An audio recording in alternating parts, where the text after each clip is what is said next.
So this guy did not get into art school, and that eventually caused actor Steve Martin to get conned out of $750,000. Let me explain.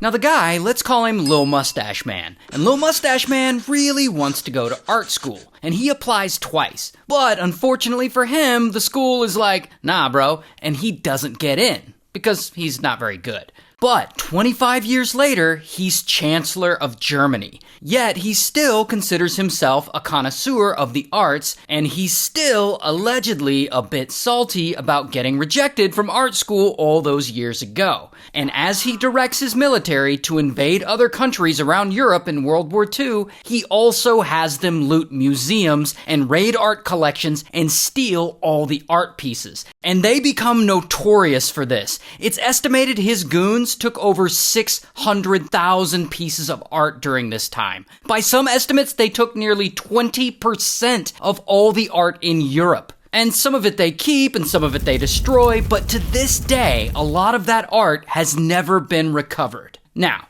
let's fast forward several decades to the 1980s, because I want to talk about this guy, Wolfgang. And Wolfgang, he's in his 30s, he's kind of a hippie, and unlike Lil Mustache Man, he's actually a very talented artist. He's a painter. And one day, Wolfgang's like, "Fuck all this working, I want to make quick money." And he gets a crazy idea. He's gonna forge some art. He's gonna paint some new paintings in the style of old famous artists who died a long time ago, and he's gonna pass these fake paintings off as originals. Cool plan, bro.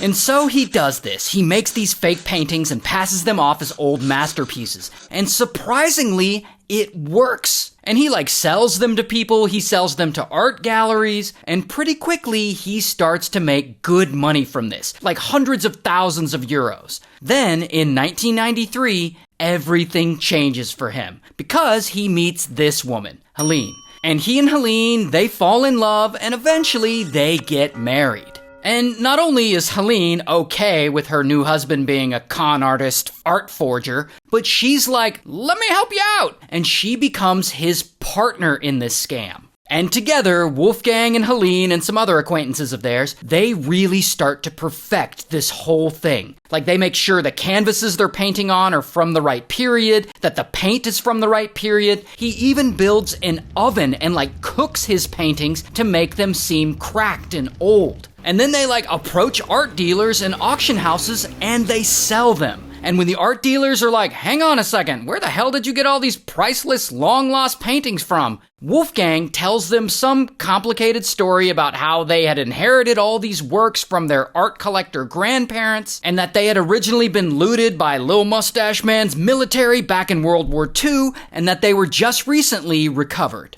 And since Lil Mustache Man really did steal that many collections of art back in the day, these art dealers start to believe that, yeah, it's actually plausible that Wolfgang and Helene's story is true. He inherited a bunch of long-lost art. And so anyway, they start selling all these fake long-lost paintings, allegedly by famous artists, for hundreds of thousands of euros per painting. Even millions sometimes. They make 2 million euros off one painting alone, or about 2 million US dollars. And so suddenly they're rich. And now that they're rich, they gotta go and buy a bunch of shit for themselves, because that's what you gotta do.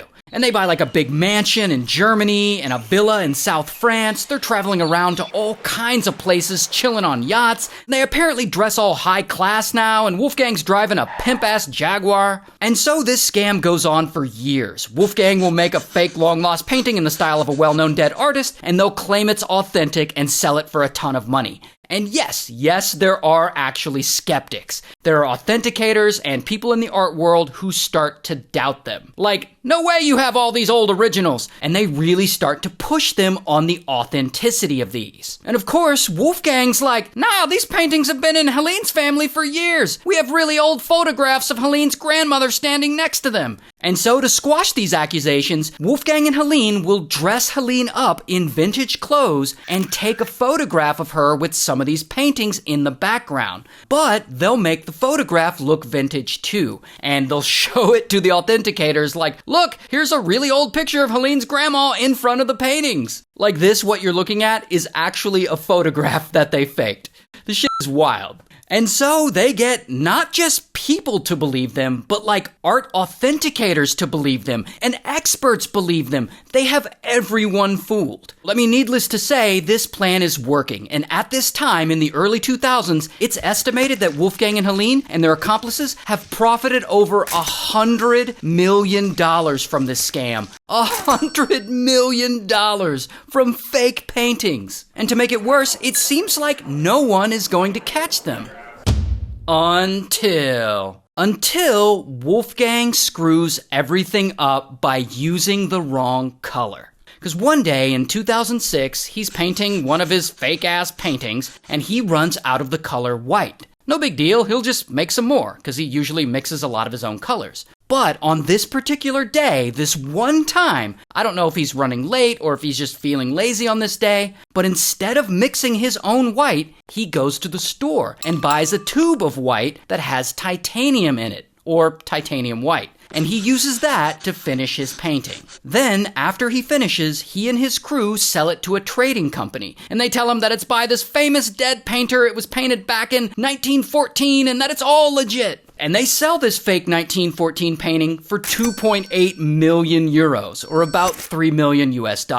And that's all fine and good until the buyer notices something off about this work of art. So they demand to see a certificate of authenticity for the work, which obviously a certificate of authenticity doesn't exist because this work is a fake. And so this buyer sends this fake 1914 painting off to an art expert in London. And that expert puts it under a microscope, and bam, that's when he sees it. The paint Wolfgang used in this supposed 1914 painting was titanium white. But titanium white wasn't really available until 1916. And so this buyer gets pissed, because he just got ripped off. And he goes and he files a complaint with a district court in Germany. Then the Berlin State Police gets involved, and they start investigating. And they discover what you already know, that this painting is fake as fuck. Not painted by some master in his workshop, but painted by Wolfgang, probably in his garage. And from here, pretty quickly, word starts to spread around the art world, and boom, there are lawsuits galore, as Wolfgang and Helene start getting sued by a bunch of the people they ripped off. Then, one morning in 2010, when old Wolfie and his wife are about to drive away from their big-ass mansion, pow, a bunch of police cars suddenly surround them, and bam, they get arrested. And I don't have a mugshot, but here's what he looks like in real life. So, then what does all this have to do with the actor Steve Martin? Well, apparently Steve Martin is an avid art collector, and in 2004 he actually bought a painting from a gallery for about $750,000, and I assume he thought this painting was badass. Well, unfortunately, it was a painting that Wolfgang had done, aka a forgery. Obviously, Steve didn't know it was fake, but nonetheless, bro got ripped off. Anyway, allegedly, Wolfgang had faked over 100 paintings over the course of 2 decades, and that's why, at the end of it all, he gets sentenced to 6 years in prison. While Helene gets sentenced to 4 years in prison, and Lil Mustache Man, well, he unalived himself a long time ago. So, good for them?